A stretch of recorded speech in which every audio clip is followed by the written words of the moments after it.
प्रकारे एका स्त्रीच्या पतीला जेव्हा कॅन्सर होतं तेव्हा त्या स्त्रीच्या मनामध्ये जे वादळ निर्माण होतात, जे विचार आणि भावना येतात आणि आपल्या पतीला जगवण्यासाठी ही स्त्री जी धडपड करते, या सगळ्याचं ते सत्यव्रतांचे हे त्या पुस्तकाचं सार आहे.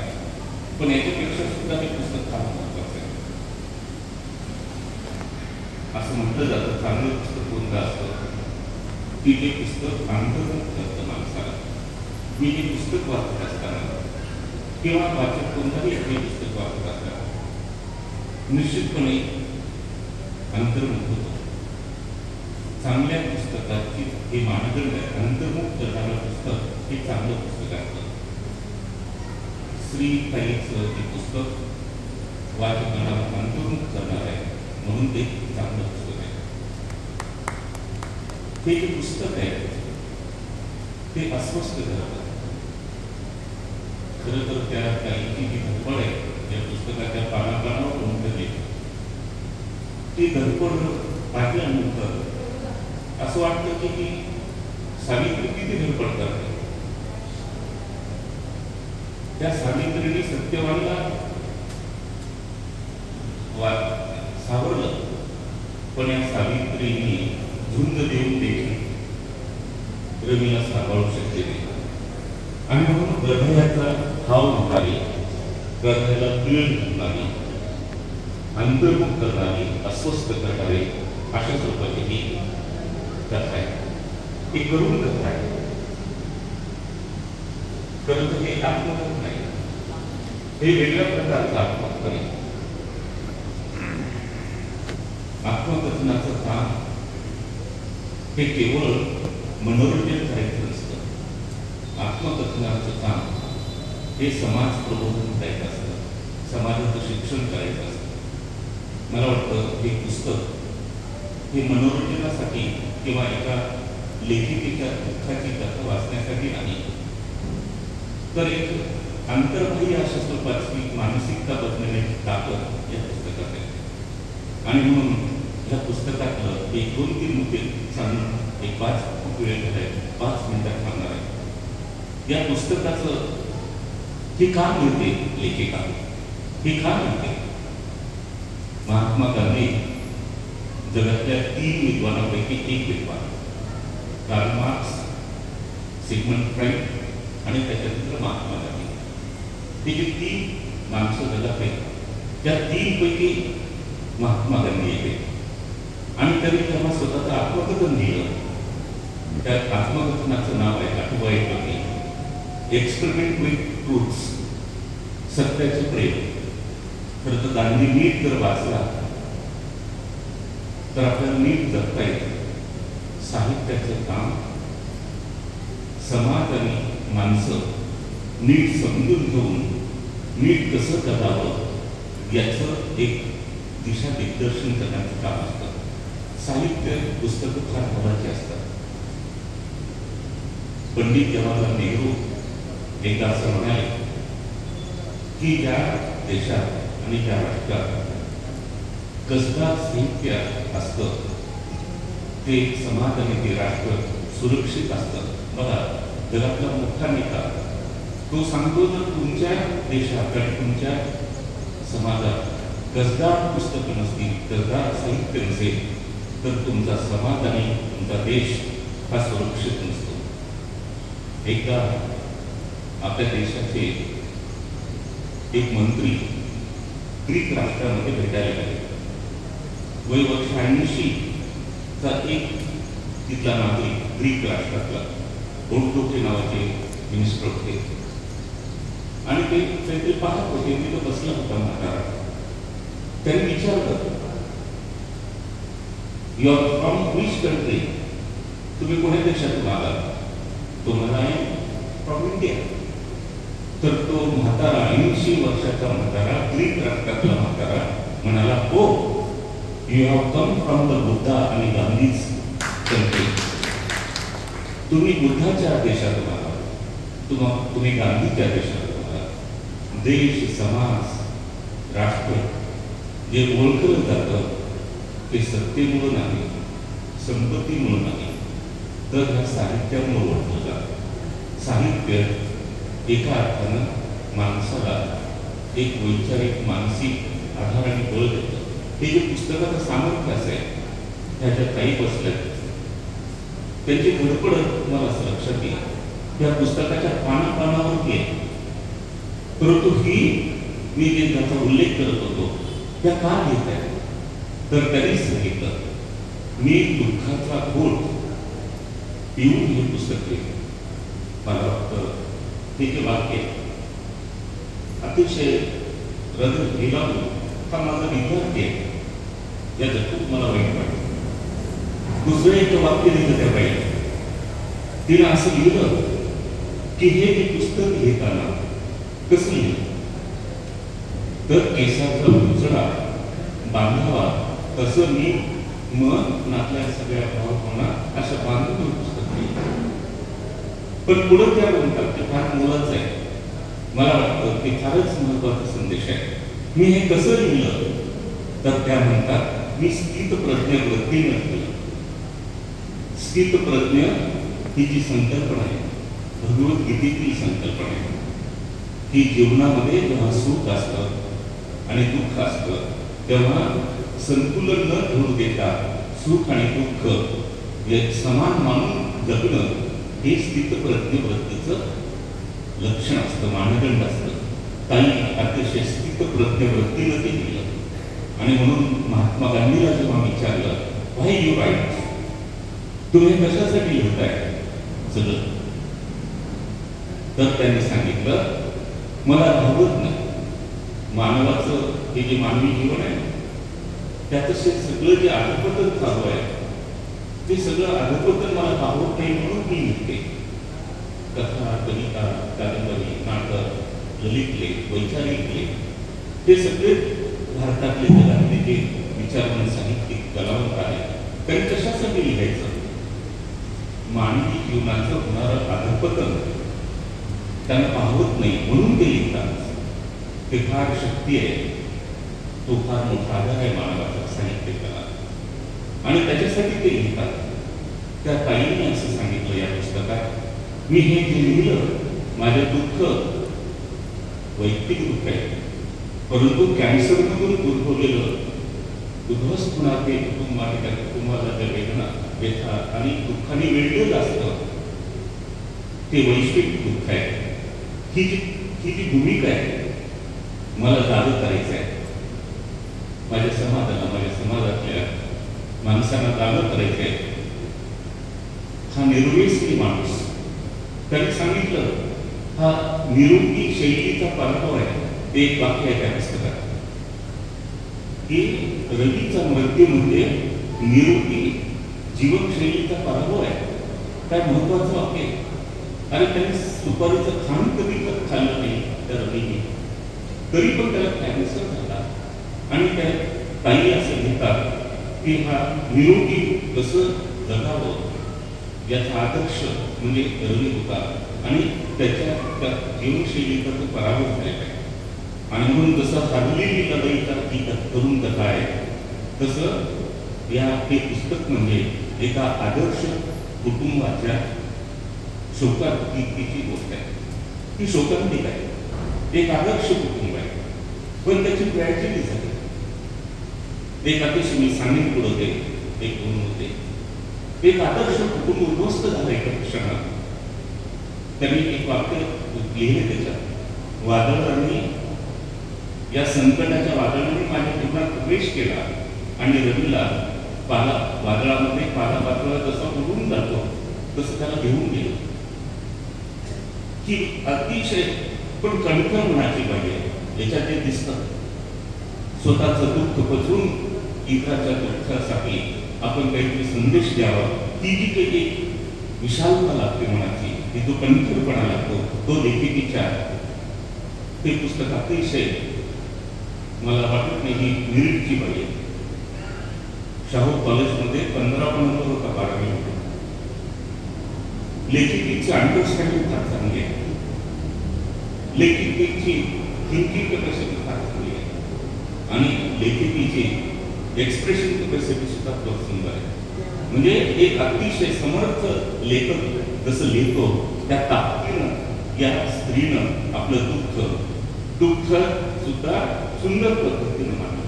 ते असं म्हणू नये. मलाही असं वाटत होतं काय करावं, या लेखिकेचं अभिनंदन करावं का या माझ्या विद्यार्थ्याचं हे जे हे जे मृत्यू ओढावं, अशा आनंद आणि दुःख याच्या मिश्रित स्वरूपाच्या भावनेमध्ये मी असं सांगतात अटल बिहारी वाजपेयी अतिशय पुण्या पक्षाच्या आपल्यात काही देणं दिलं.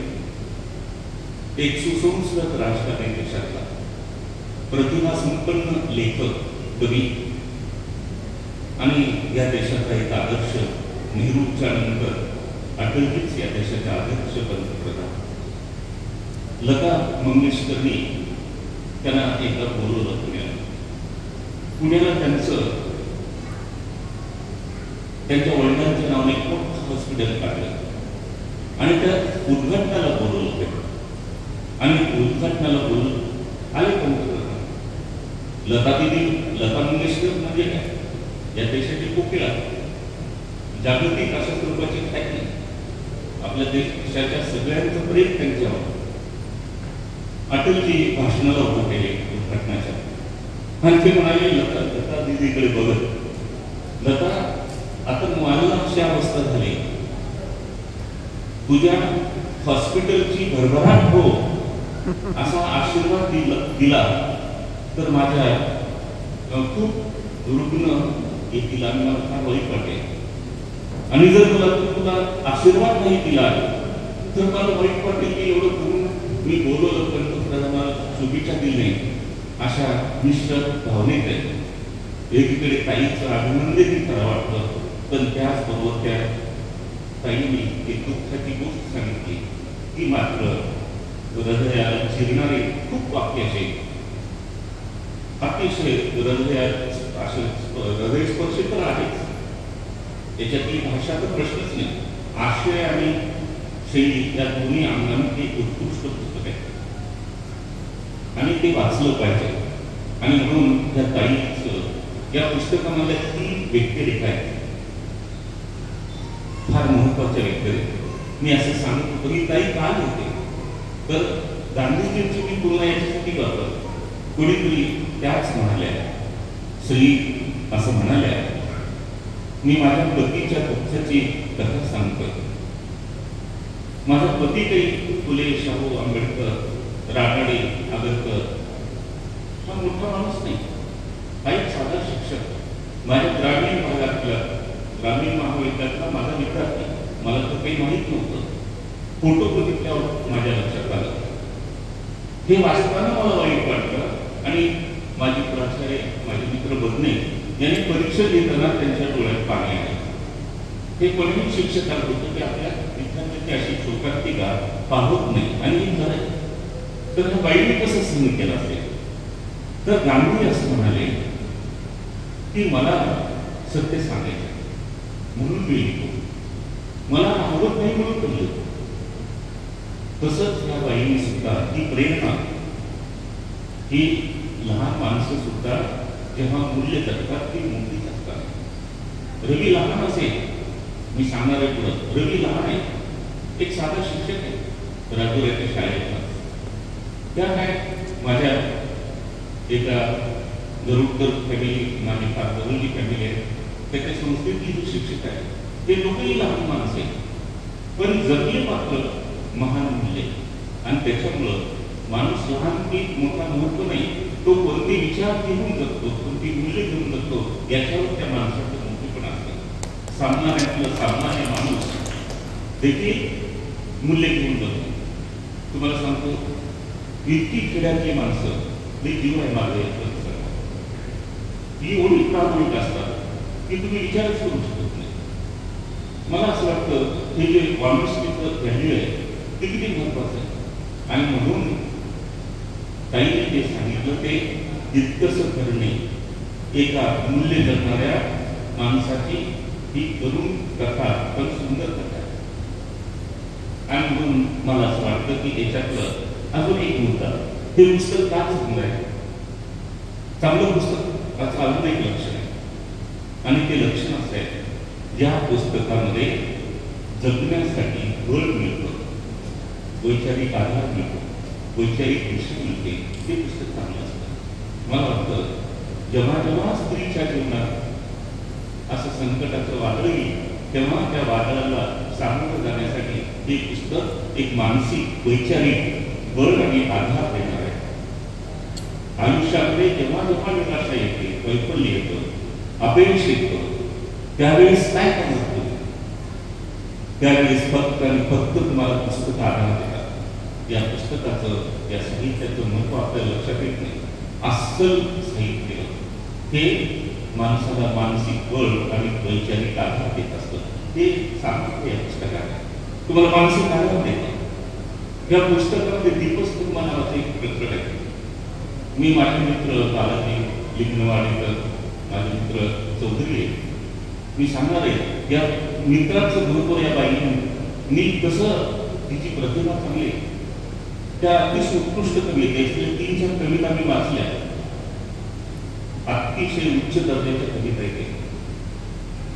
मला वाटतं त्या चांगलं ललित लिहित होते, चांगलं ललित गेलं होते. त्या इंग्रजीच्या प्राध्यापक आहेत, मराठी सुंदर लिहितात. इंग्रजीच्या प्राध्यापकांकडे मराठी लिहिता येत नाही, अडखळतात, पण त्या अतिशय समर्थपणे त्यांनी ती मांडणी केली. आणि म्हणून हे सगळं दुःख बाजूला सामून सुद्धा हे जे पुस्तक आहे, या पुस्तकामध्ये एक शब्द त्यांनी वापरला, ते फार महत्वाचं आहे. हे जे डॉक्टर आहेत ना, दोन्ही माझे योग असा की डॉक्टर गुंडे जेव्हा पहिले गावचे माझे मित्र आहेत, त्यांचा पहिला सत्कार गावकऱ्यांनी ठेवला आणि त्यांचा पहिला सत्कार करण्याचं भाग्य मला लागलं. मला किती आनंद झाला की एक पत्र ते माझे मित्र, आमचे जे विद्यार्थी आहेत, वीरभद्र मिरेवाळ, काय समीक्षा त्यांनी लिहिली पाठातून. ते जाधव सर आणि 2 हे महाराष्ट्रातल्या समीक्षेचे, तर सांगतो, एक समर्थ स्वरूपाचे लेखक आहेत. त्या मला मिरेवाळ म्हणाले, सर मी तुमच्या कॉलेजचा विद्यार्थी आहे, मला बरं वाटलं की चांगलं होतं, थोडं चांगलं लिहितात, दिस इज व्हेरी गुड थिंग. दुसरं असं की माझ्या मुलीचं तुमचं अभिनंदन करतो आणि हे अतिशय नियोजित चांगल्या पद्धतीनं काम करा. आपल्या मुखेड तालुक्याला सांस्कृतिक आणि बौद्धिक चेहरा देण्याचं काम फक्त साहित्य संस्था करू शकतात आणि ते तुम्ही करावं असं मला आठवत आहे. तुम्ही काही बोलले तुमच्याशी काय करावं, परंतु हे खरं आहे. आपल्याच तालुक्याला मी इथं प्राचार्य असताना खूप साहित्यिक बोलवले, निर्मल कुमार फुले, लक्ष्मीकांत पांगले, इमो पठाण, आणि मग तिथेही कार्यक्रम घ्यायचा आणि गावात एक घ्यायचा. हेतू काय होता की एक कल्चरल इंटेलेक्च्युअल फेस मुखेडला मिळावं. मुखेडची माणसं फार माझी देवा व्हायची, खूप चांगली. केवळ चांगलीपण असून चालत नाही, त्याला वैचारिक आविष्कार असावं लागतं आणि ते देण्याचं काम तुम्ही करताय. म्हणून मुलाचं ते फार साधं काम असेल. तुम्हाला माहित आहे साहित्याचं काम लोकांचं मानस बदलण्याचं असतं, लोकांचा दृष्टिकोन बदलण्याचा असतं, लोकांचा विचार बदलण्याचा असतं, लोकांची मूल्यधारणा बदलण्याचं असतं. ते पायाभूत काम तुम्ही करताय आणि साहित्यच करू शकतात. मी असं म्हणतो की हे जे डॉक्टर आहेत, कुंडे असतील, मदत असतील, अजून कुणीतरी असतील, ते डॉक्टर तुमच्या शरीराचे आधार कमी करतात, साहित्य तुमच्या मनाचे आधार कमी करतात. मला वाटतं शरीराच्या आधाराप्रमाणेच मनाचे आधार सुद्धा धोकादायक असतात आयुष्यात. जेव्हा जेव्हा तुमच्या आयुष्यात निराशा आहे, वैफल्य, अपयशी, तेव्हा तेव्हा एका लेखकाने असं लिहिलं, मी माझ्या आयुष्यामध्ये माझ्या जीवनाचं ध्येय काय असं हे शोधत होतो, खूप शोध घेतला, पण शेवटी एका 7 पानांच्या पुस्तकामध्ये माझं ध्येय सापडलं. काय ताकद आहे त्या पुस्तकाची बाबत. म्हणून यशवंतराव चव्हाण असं म्हणाले की साहित्यामध्ये अणुस्फोटापेक्षा सुद्धा मानवी जीवन बदलण्याचं प्रचंड मोठं शक्ती आणि सामर्थ्य असतं. म्हणून हे फुलाचं काम आहे, हे महत्वाचं काम आहे. त्यांनी जे लिहिलं ना तिचं दुःख मांडण्यासाठी नाही लिहिलं, जे लिहिलं ते याच्यासाठी आपण बदलू माणसाची मानसिकता. दुःखामध्ये सुद्धा आपण कसं जगावं याचा आदर्श म्हणजे सिद्ध आहे. मला वाटतं ते खरंच फार मोठा आदर्श. एवढं दुःख सहन होऊन सुद्धा त्यांचं त्यांचे हावभाव मी आल्यापासून निरीक्षण करत होतो. सफरिंग आले आहे. गौतम बुद्धांनी असं सांगितलं. एक मुद्दा मी सांगणार होता. गौतम बुद्धांनी 4 आर्य सत्य सांगितले. Four noble of the life. जीवनाचे 4 आर्य सत्य सांगितले. त्याच्यातलं पहिलं आर्य सत्य आहे मानवी जीवनामध्ये दुःख आहे. हे दिस इज द नोबल ट्रूथ. हे आर्य सत्य आहे. दुसरं काय, या दुःखाला कारण असतं. दुःख आपोआप येत नाही, काहीतरी कारण असतं. हे दुसरं. आणि तिसरं काय, दुःखाचा निरोध करता येतो, थांबवता येतं दुःख. आणि चौथं काय, बुद्धांनी सांगितलं दुःख निवारण्यासाठी तुम्हाला अष्टांग मार्गाचा उपयोग केला पाहिजे. ते दुःख हे असतंच, त्याला कारण असतं. काही सांगितलं या क्रूर नियतीने माझं आयुष्य दृष्ट लागावं, सोन्यासारखं आयुष्य उद्ध्वस्त केलं. मी धडपडत होते पण ही नियती मला कळबुद्धीप्रमाणे असं नाचवत होती. असंच वाक्य आहे तिथं. मला असं वाटतं नियतीपेक्षा प्रयत्न मानच महत्वाचा असतो. काही जे केलं ते नियतीमुळं घडलं असं नव्हे, काहीतरी कारण असेल, तिच्यावर काही कारण असेल. डॉक्टरांना कदाचित समजलं नसेल, उशीर झाला असेल. पहिल्या स्टेजमध्ये असं समजलं असतं तर कदाचित पाचवी असते. नियतीचं काही समजून नाही. दैववाद, नियतीवाद हे आयुष्याला पुढे येऊ शकत नाही. म्हणून ह्या वैचारिक धारणा बदलण्यासाठी सुद्धा साहित्य असतं आणि अचूक वैचारिक धारणा बदलण्यासाठी सुद्धा साहित्य असतं. हे दुहेरी काम आहे. साहित्य हे असं बाहेरून हे करत नाही. हल्ला व्यक्ती समाज जीवनावर तो अंतरण बदलण्याचा प्रयत्न करतो. एका लेखकाने म्हटलं साहित्य हे समाज मनाचं अंतरण निरोगी आणि निर्मळ ठेवण्याचं काम करतं. ते तुमचं समाज म्हणून घ्यायला आता अतिशय रोगग्रस्त झालेले आहे. या काही सांगितलं ना, व्यसनाधीन एक गाव मी 1978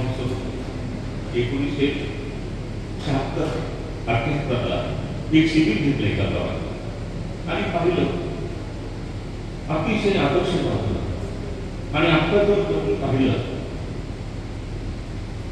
80% लोक किनारे सगळं गाव मस्त. आता हे जे काही बिघडलेलं अंतरण आहे समाजाचं ते कोण, कॉलेजची मुलं सगळंच करता येतात. कोण बदलणार, अंतरण कोण बदलणार? इथल्या तलाठ्यापासून ते मंत्र्यांच्या सेक्रेटरीपर्यंत जे करतात ते इलिगल नाही, इमॉरल आहे, हे कोण बदलणार? आमचा सरपंच ते पंतप्रधान जग वागतात आणि बोलतात ज्या पद्धतीनं कसं बदलेल? सगळंच अंतरण असं. वरून कपडे जरी चांगले असले, आतून जर ते जखमा असतील तर ते चांगलं नसतं. ते त्यालाच माहीत असतं कसं आयुष्यात असतं. अंतरंगाचं शुद्धीकरण करण्याचं काम साहित्य करत. व्यक्तीचं अंतरंग असो किंवा समाजाचं अंतरंग असो. आणि म्हणून तर यात ताकद आहे. कालिदासांनी एक वाक्य लिहिलं. मोठा माणूस तो कालिदास. आणि एकदा त्यांनी एक वाक्य सुचलं आणि ते गेले बाजारपेठेमध्ये आणि त्या व्यापाऱ्यांना म्हणाले, मला वाटून सुचलेलं वाक्य आहे, आपण विकत घ्या, काहीतरी पैसे द्या. त्यांना पटलं की काय करायचं ते वाक्य, एवढंच वाक्य काय करायचं? एकच वाक्य होतं. कोणीच घेतलं नाही. पण त्या गावामध्ये एक छान व्यापारी होता. त्याच्या असं लक्षात आलं की हा अतिशय मोठा माणूस आहे, प्रतिभा संपन्न माणूस आहे, आणि त्यांनी जिथे लिहिलेलं असेल ते निश्चितपणे मोलाचं असेल, ते मार्गदर्शक असेल, ते उपयोगात असेल. त्यांनी खाली असताना विचारलं किती पैसे? तो काय फकीर माणूस, किती द्या म्हणा. योगा त्या काळात काहीच नव्हतं. योगा एक असं झालं, तो मोठा व्यापारी होता आणि 18 वर्ष व्यापार करण्यासाठी गेला. तेव्हा रेल्वे नव्हते, विमान नव्हते, काहीच नव्हते, जहाज नव्हते. गेला 18 वर्षानंतर तो घरी परत आला. तर पाहतो तो काय, घरामध्ये पत्नी एका तरुण नावाबरोबर झोपलेली दिसते. त्याला असं लक्षात आलं मी हिच्यासाठी एवढी संपत्ती कमवण्यासाठी एवढं आयुष्य वेचतोय आणि मी वेगळीच्या निघाली. तिला त्याला राग आला आणि त्यांनी पटकन ते तलवार त्या दोघावर घालणार. तितक्यात त्या तलवारीचं पात्र, ते जे कालिदासाचं वाक्य होतं त्यांनी लिहून ठेवलेलं होतं की कोणतीही कृती करण्यापूर्वी विचार करा, विचार न करता कोणतीही कृती करू नका. त्याला पटकन लक्षात आलं, अरे हा तर माझाच मुलगा आहे. मी जेव्हा बाहेर गेलो व्यापाराला तेव्हा लहान होता. जर विचार नाही केला असता सुंदर पत्नी आणि मुलगा गमवला असतो. एका वाक्याने एक संसार उद्ध्वस्त होणारं थांबवलं केले. एवढी ताकद आहे साहित्यावर.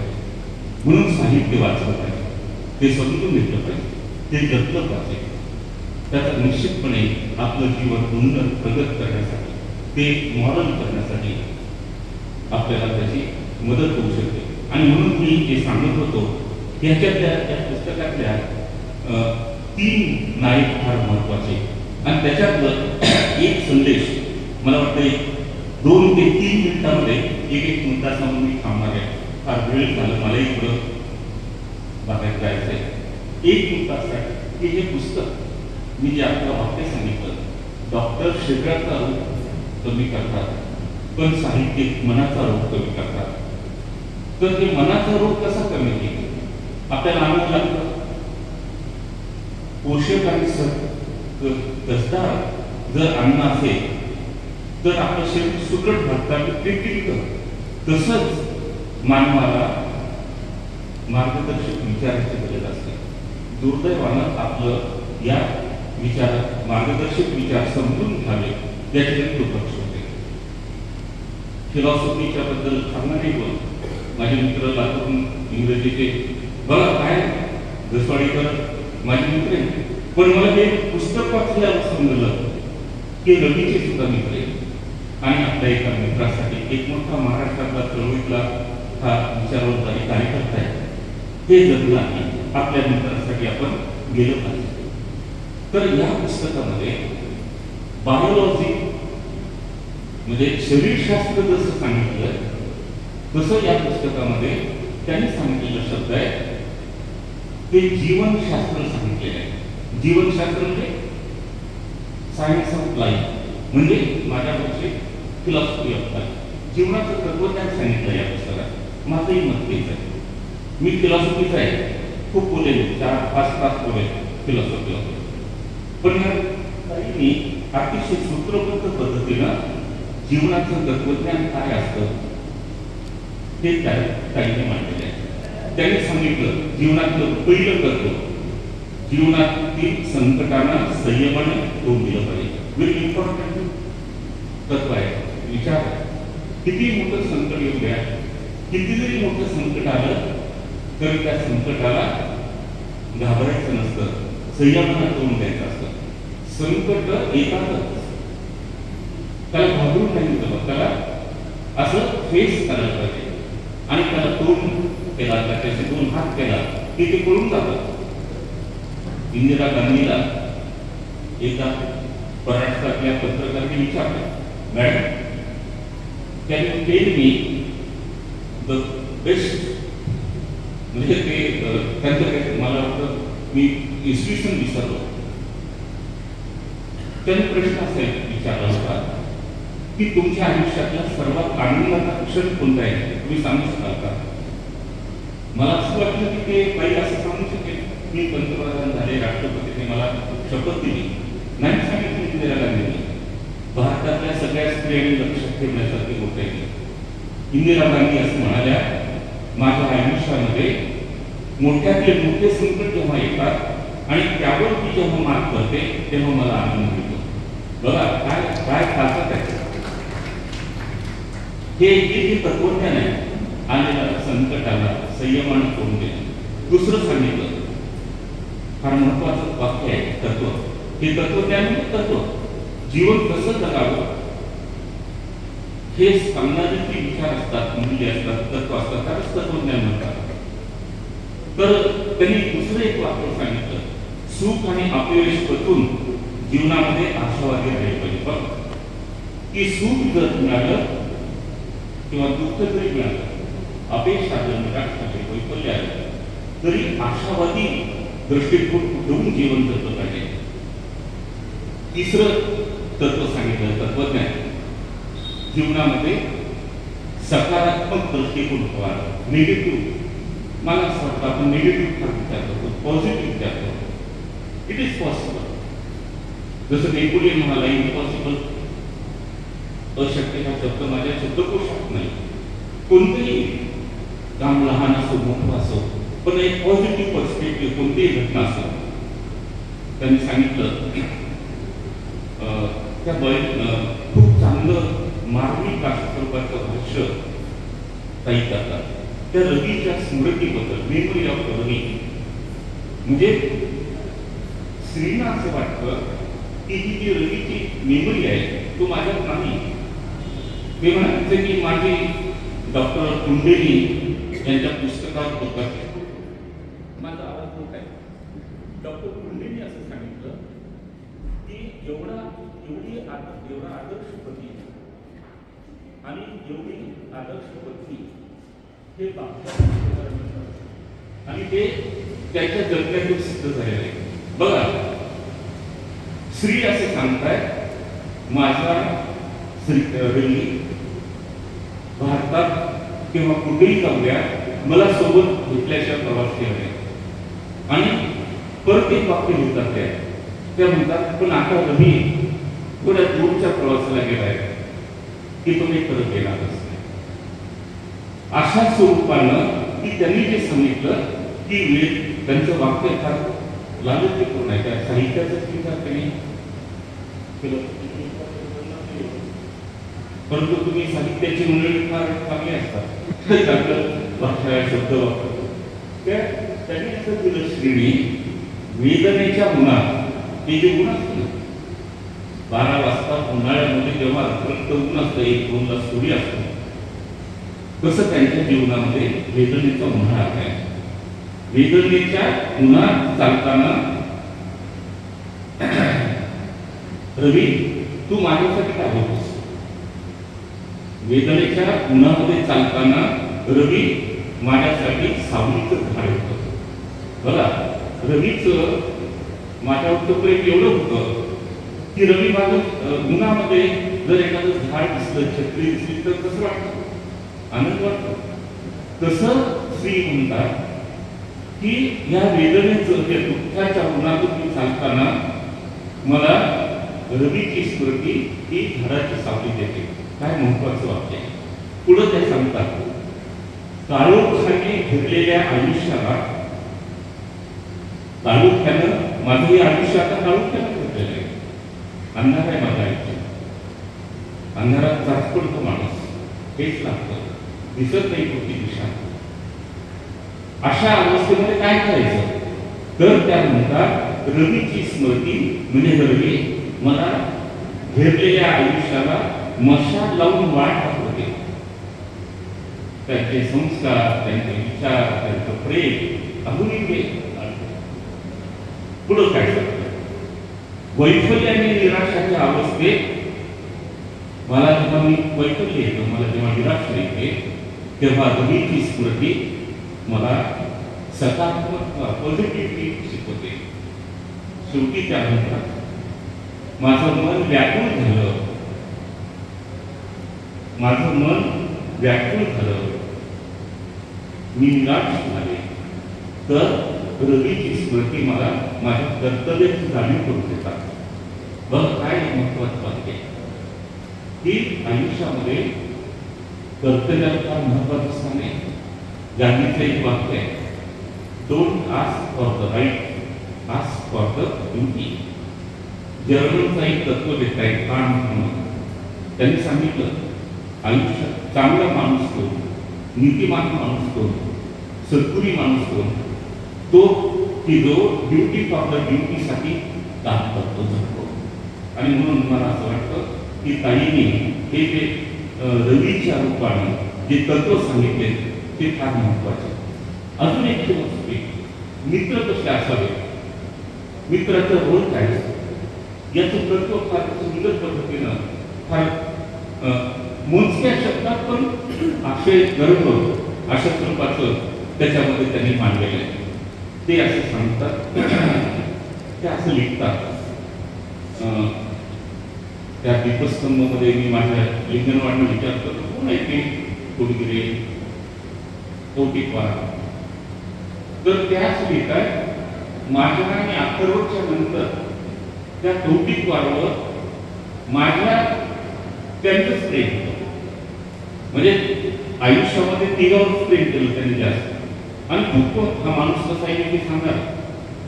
रवी कसा आहे, मरताना सुद्धा रवी शाळेतल्या शिक्षकांना रामराम करत होता. काय विस्मरणामध्ये स्मरण करून मला असं वाटतं काहीतरी चांगलपणाचं ते लक्षण असतं. आणि मग ते मित्राची फिलॉसॉफी सांगतात. खरा मित्र कोण, तर ते सांगतात की आता मित्र आले होते नागपूरचे, जसे दसवाडी सर आहे, ते दोनदा आले नागपूरचे मित्र एकदा बघण्यासाठी. तेव्हा काही असं लिहितात, मला बरं वाटतं, आधार वाटतं. ते सगळे मित्र म्हणायचे काही तुला काही पैशाची अडचण असेल तर सांग. मला असं वाटतं पैशाच्या मदतीपेक्षा मानसिक आधार अशा वस्तूंमध्ये फार आवश्यक असतो. सुदैवानं माणसं जोडणारा माणूस असं वर्णन केले, तो आपल्या कृतीबद्दल खूप लिहितात. ते माणसं जोडणारा हा माणूस आहे, हा सूर्याचा, हा सद्गुणाचा सूर्य आहे, त्याच्याबद्दल खूप चांगलं लिहिलेलं आहे. आणि मला असं वाटतं की त्याही भाग्यवान रवीने एवढं मनातून प्रेम केलं त्यांच्यावर. तर त्या असं लिहितात मित्राबद्दल. आणि ते फार महत्वाचं आहे. चांगला मित्र कोण असतो, तर त्या म्हणतात संकटाच्या वेळी धार बनतो. बघा किती महत्वाचं वाक्य आहे. तो मित्र चांगला मित्र की जो आपल्या मित्राला जेव्हा संकट येतं तेव्हा तो ढालीसारखं आधार देतो. तो पैशाचा असेल, तो सल्ल्याचा असेल, तो विचाराचा असेल, तो मानसिक आधार असेल. पण ढाल कसं वार सोसण्यासाठी मदत करते, तसा खरा मित्र आयुष्याच्या संकटकाळी ढालीचं काम करतो. खरा मित्र कोण असतो, तर ताईंनी असं लिहिलं की तशी ते फार वयस्क नाही, वेळी त्यांना मॅच्युअर. त्याच्यातले वाक्य जर वाचलं ना, एक परिपक्व लेखिका त्याच्यातून व्यक्त झालेली आहे. तर ती असं त्याच लिहितात, आर्थिक अडचणीत पैशाची खाण बनतो तो मित्र चांगला की जो आपल्या मित्राच्या आर्थिक अडचणीच्या वेळेस पैशाची खाण पाहिजे. या ताईने पैशाची खाण मानली. तिसरं खरा मित्र कोण, ताईने सांगितलं मित्र जेव्हा आजारी असतो मित्रासाठी सलाईन बनते. सलाईन माहिती, सलाईन कसं असतं, जेव्हा अडचण असते पेशंटची शेवटच्या स्टेजमध्ये, तेव्हा अडचणीतून बाहेर काढण्यासाठी जे उपचार असतात ते सलाईन लावले जातात. आणि जात नाही तर ते त्याच्या होते एक शक्ती मिळते. तर ही उपमा सगळ्या उपमा त्यांनी फार प्रतिमेनं अतिशय नेमकेपणाने दिसतात.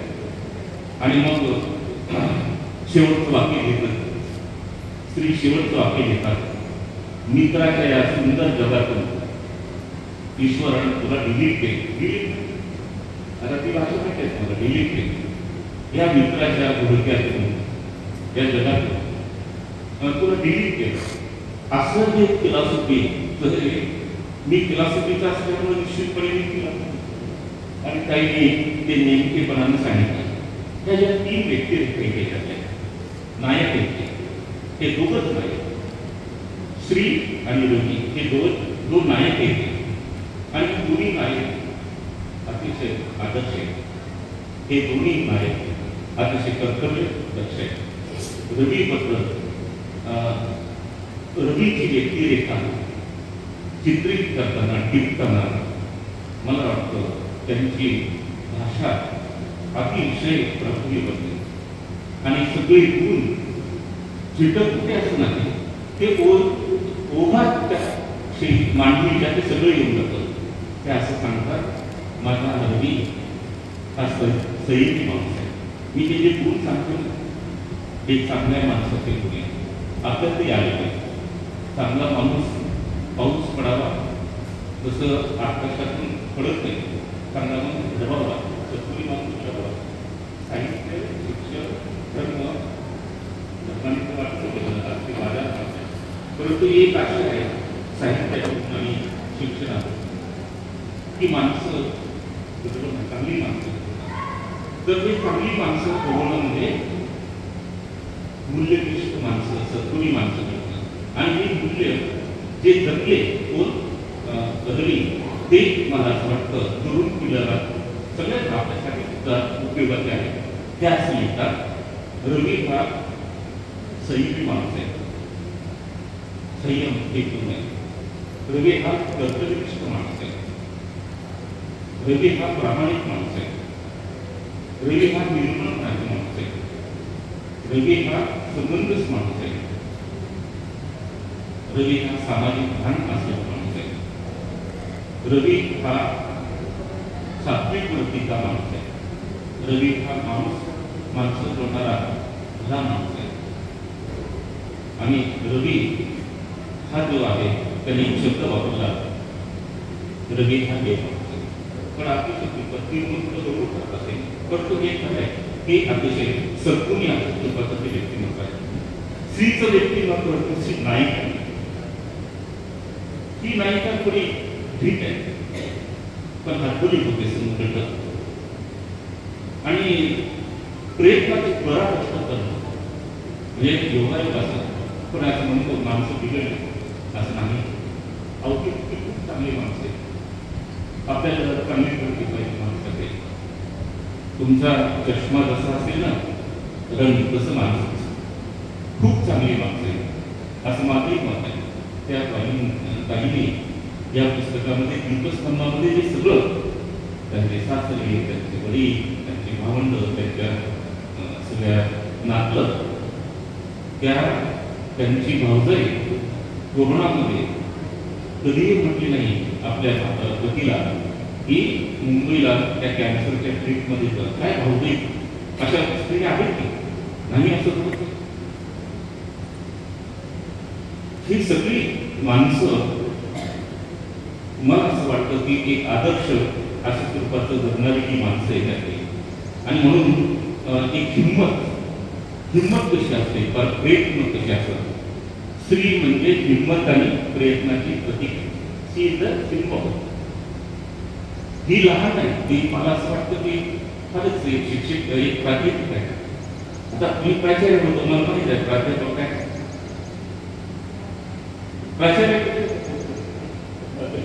ते निश्चितपणे नाही, पेक्षा तर बोलते नसतात, ते कारण नाही. पण विचार मूल्य मात्र कडक आहे.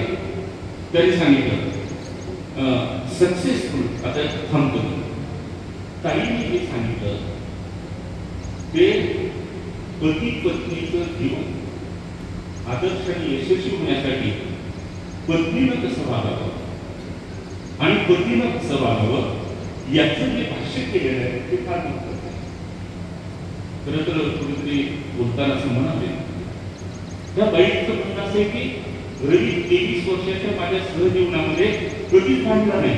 मला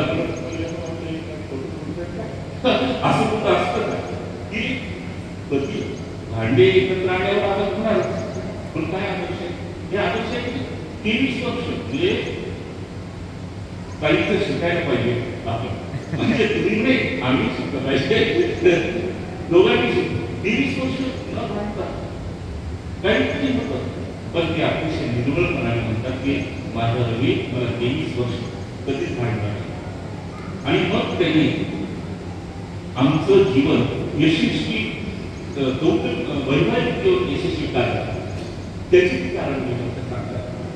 आणि पती पत्नीचं वैवाहिक जीवन यशस्वी व्हायचं असेल तुम्ही कसं वागता आम्हाला माहिती आहे, आम्ही कसं वागतो तुम्हाला माहिती.